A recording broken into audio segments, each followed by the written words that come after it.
सालेपुर साहित्य महोत्सव तृतीय वर्ष आज मु गोटे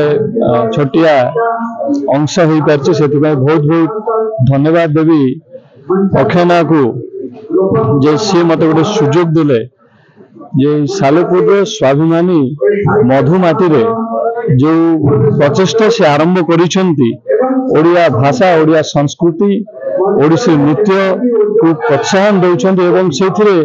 बहुत स्कूल पिला कॉलेज पिला मध्य भागीदार होउचंती से मते सुजोग देथिबारो बहुत बहुत तांको धन्यवाद जणेबी एवं एई जो प्रचेष्टा तांकर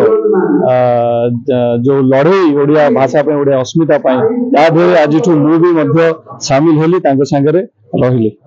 आजिर साहित्य सभा एक उच्च कोटिर सभा थिला। आशा करुचे जो सालेपुर साहित्य महोत्सव पालन करा जाउची एटा व्यापक एवं पर्याप्त करा जाउ। साहित्यर विकास देशर राज्यर अंचल प्रमुख विकास जे पर्यंत साहित्य संस्कृति भाषा विकास होई नहीं से पर्यंत राज्य